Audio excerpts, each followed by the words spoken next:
We know that leaders profoundly influence the psychological safety climate.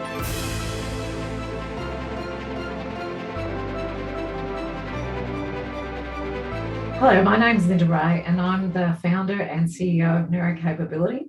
And I'd really love you to join me on my next webinar where I'll be talking about how to be a better leader using neuroscience to increase your capability. And I guess we talk about this as building your neurocapability.